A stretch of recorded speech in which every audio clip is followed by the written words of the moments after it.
Welcome children, welcome to my channel let's learn. तो आज हम क्या पढ़ने वाले हैं? आज हम पढ़ने वाले हैं क्लासिफिकेशन ऑफ अ सब्सटेंसेस। ठीक है। और इससे पहले वाली वीडियो में मैंने ओम्स लॉ और बहुत सारी चीज़ें आपको चैप्टर की पहले भी कवर करा चुकी हूँ। ठीक है। आज है हमारे पास ये क्लासिफिकेशन ऑफ अ सब्सटेंस। ठीक है। तो ये क्लासिफिकेशन किसके बेसिस पे है? रेजिस्टेंस के बेसिस पे। तो पढ़ते हैं इन्हें। तो हमारे पास सब्सटेंसेस तीन उसमें डिवाइडेड हैं, गुड कंडक्टर, रजिस्टर और इंसुलेटर। ठीक है। और ये किसके बेसिस पे है? रेजिस्टेंस के बेसिस पे। तो गुड कंडक्टर सबसे पहले पढ़ते हैं। जैसे नाम से ही पता लग रहा है, वो सब्सटेंस जो इलेक्ट्रिसिटी को खुद से पास कर देते हैं। और इलेक्ट्रिसिटी कब पास होगी? जब रेजिस्टेंस लो होगा। तो आप ये भी कह सकते हैं जिस सब्सटेंसेस का रेजिस्टेंस लो होता है वो गुड कंडक्टर होते हैं। Those substances which have very low electrical resistance are called good conductor. इसके एग्जाम्पल्स कॉपर, एल्यूमिनियम और भी बहुत सारे हैं। और हमारी इलेक्ट्रिक वायर भी कॉपर या एल्यूमिनियम से ही बनी होती है। नेक्स्ट आता है आपके पास रजिस्टर, वो मटेरियल जिनमें रेजिस्टेंस ज़्यादा ऑफर होता है in comparison of good conductor. Those substances which have comparatively high electrical resistance are called resistor. और इसके एग्जांपल हैं निकोल एंड यूरेका। ठीक है। और इन दोनों में एक बेसिक डिफरेंस भी है। ठीक है। तो कंडक्टर को यूजुअली हम यूज़ करते हैं उस पाथ को डिस्क्राइब करने में जिसमें करंट फ्लो करता है, और रजिस्टर को जनरली हम डिस्क्राइब करते हैं एज अ डिवाइस। ठीक है। तो कंडक्टर क्या है? पाथ है, और रजिस्टर क्या है? हमारे पास डिवाइस है। तो ये बेसिक डिफरेंस है।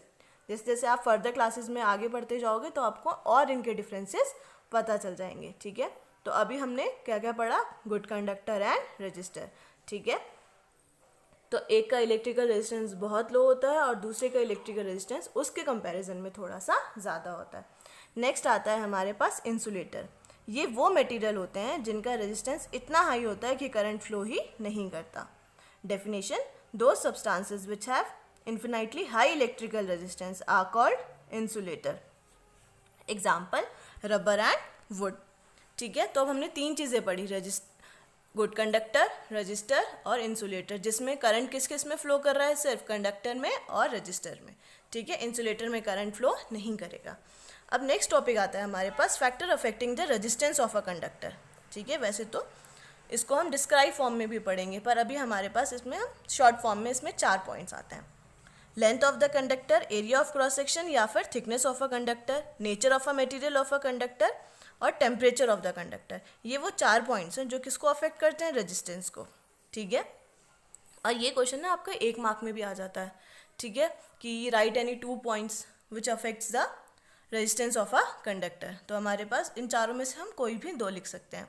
और चारों कौन कौन से हैं? लेंथ ऑफ द कंडक्टर है हमारे पास, एरिया ऑफ क्रॉस सेक्शन है, thickness of a conductor, nature of a material of a conductor and temperature of a conductor. सबसे पहले अब हम क्या पढ़ेंगे?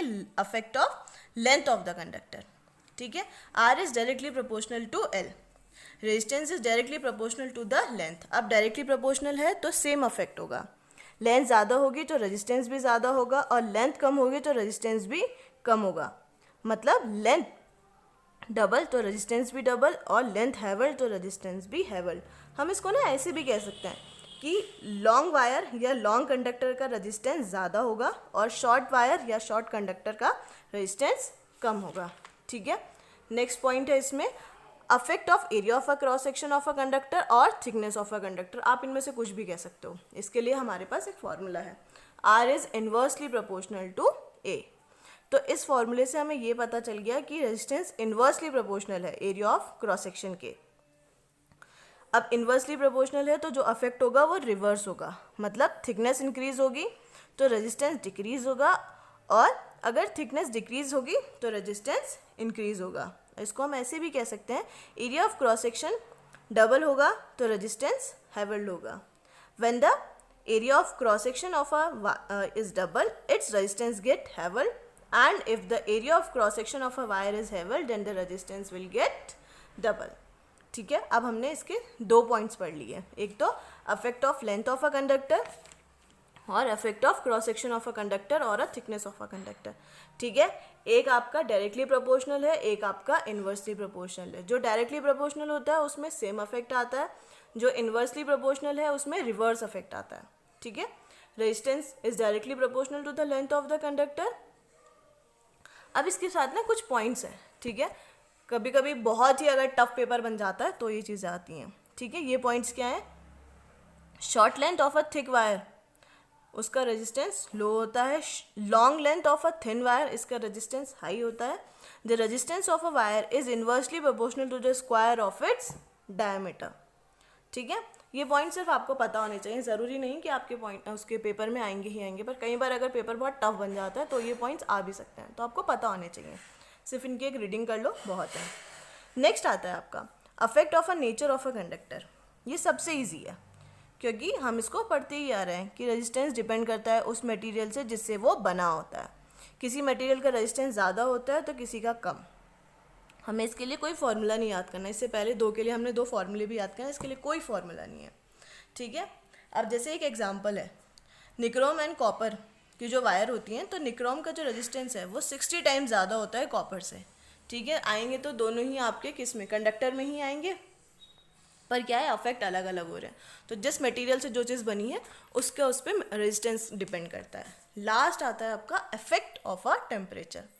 ठीक है, अगर कंडक्टर का टेम्परेचर इंक्रीज होगा तो रेजिस्टेंस भी इंक्रीज होगा, क्योंकि इफ़ टेम्परेचर इंक्रीज होगा तो इलेक्ट्रॉन्स को ज़्यादा एनर्जी मिल जाएगी और वो आपस में कोलाइड करेंगे, और each collision uses some energy from the free electrons. ठीक है, जैसे टकराएंगे तो उनकी कुछ कुछ एनर्जी यूज़ होती जाएगी. ठीक है, एनर्जी कम तो मतलब रेजिस्टेंस ज़्यादा, क्योंकि इलेक्ट्रॉन एक जगह से दूसरी जगह पे मूव कर रहे हैं. The resistance of all pure metals increases on increasing the temperature and decreases on lowering the temperature. ठीक है, ये तो हो गए हमारे